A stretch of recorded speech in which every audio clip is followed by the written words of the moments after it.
नमस्कार, मैं अर्चना राय और आप देख रहे हैं प्राइम टीवी इंडिया। चलिए रुक करते हैं कुछ बड़ी खबरों की ओर।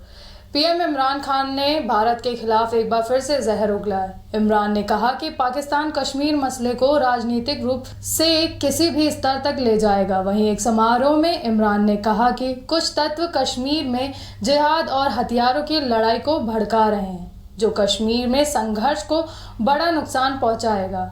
उन्होंने कहा कि ये पाक के हितों में भी खिलाफ है। असल में दुनिया भर में चल रही आतंकवाद के खिलाफ लड़ाई और भारत में सुरक्षा बलों के अभियान से पाकिस्तान बैकफुट पर आ गया है, इसलिए इमरान के सुर बदले हुए नजर आ रहे हैं। सीरिया के इदलिब प्रांत के सुदूर गांव बारिशा में अमेरिकी सेना के हमले में आतंकी बगदादी मारा गया। इसके साथ बगदादी की 2 पत्नियों को भी अमेरिकी सेना ने ढेर कर दिया है। एक रिपोर्ट के मुताबिक इस्लामिक स्टेट के हथियारबंद आतंकियों के लिए अमेरिका का ये सरप्राइज अटैक हैरान करने वाला था। यहाँ अमेरिकी सेना हाई प्रोफाइल आतंकी अबू बकर अल बगदादी की तलाशी करते हुए पहुंचे थे। दुनिया के सबसे खूंखार आदमी को मारे जाने की ये कार्रवाई पूरी तरह से फिल्मी अंदाज में की गई है। अमेरिकी सेना ने गुफा में अबू अल बकर बगदादी को चारों ओर से घेर लिया और उसको वहीं पर ढेर कर दिया है। केंद्रीय मंत्री रामदास अठावले ने बड़ा बयान दिया है। उन्होंने कहा है कि शिवसेना को 5 साल तक आदित्य ठाकरे के लिए उप मुख्यमंत्री का पद स्वीकार लेना चाहिए। मुझे नहीं लगता कि भाजपा 2.5 साल मुख्यमंत्री बनाए जाने की बात पर सहमत होगी, इसलिए शिवसेना को देवेंद्र फडणवीस को ही मुख्यमंत्री बना देना चाहिए। बता दें कि शिवसेना की मांग है कि पहले 2.5 साल तक उनकी और अगले 2.5 साल तक भाजपा का मुख्यमंत्री बनेगा। कर्नाटक के पूर्व सीएम एचडी कुमारस्वामी द्वारा भाजपा सरकार को समर्थन दिए जाने पर कांग्रेस ने जमकर आलोचना की है, जिसे लेकर विपक्ष के नेताओं और पूर्व सीएम सिद्धारमैया का कहना है कि सांप्रदायिक ताकतों का समर्थन करना घातक साबित होगा। महाराष्ट्र विधानसभा चुनाव में बीजेपी सबसे बड़ी पार्टी बनकर उभरी है। हालांकि उसके पास सरकार बनाने के लिए जरूरी बहुमत नहीं है। वहीं उपचुनाव का परिणाम आने के बाद बीजेपी के साथ गठबंधन में रही पार्टी शिवसेना मुख्यमंत्री पद पर अपना दावा ठोकने में लगी है। फिलहाल बीजेपी सीएम पद को अपने पास ही रखना चाहती है। बता दें कि शिवसेना ने बीजेपी को 2.5 साल के लिए मुख्यमंत्री बनाने का ऑफर दिया है। पीएम नरेंद्र मोदी जम्मू कश्मीर के राजौरी में सीमा की रक्षा कर रहे जवानों से मुलाकात की है। इस दौरान पीएम मोदी को अपने बीच पाकर जवान बेहद खुश दिखाई दिए।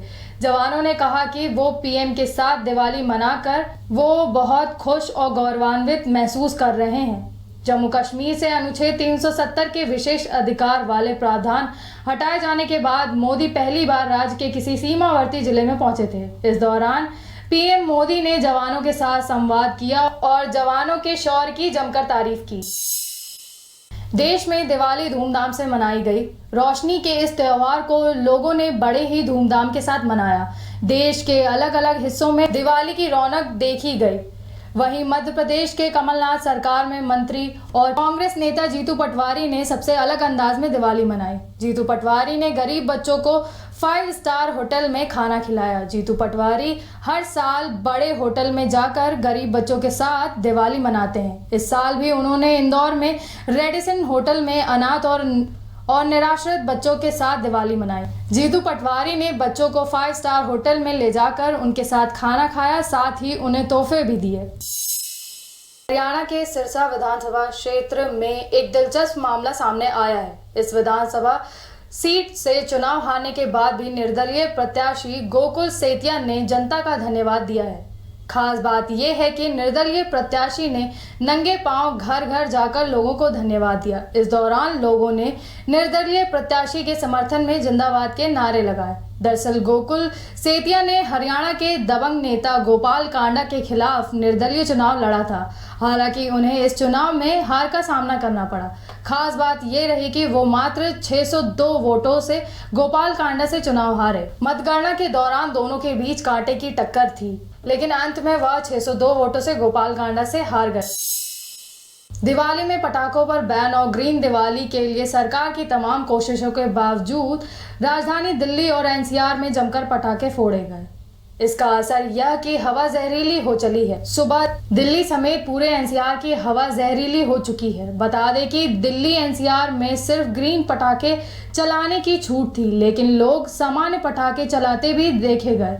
इसके साथ ही देश के बाकी शहरों में भी दिवाली पर खूब पटाखे चले। कुछ जगह लोगों ने बच्चों को पटाखे से जरूर दूर रखा, लेकिन लोगों की संख्या गिनी चुनी रही।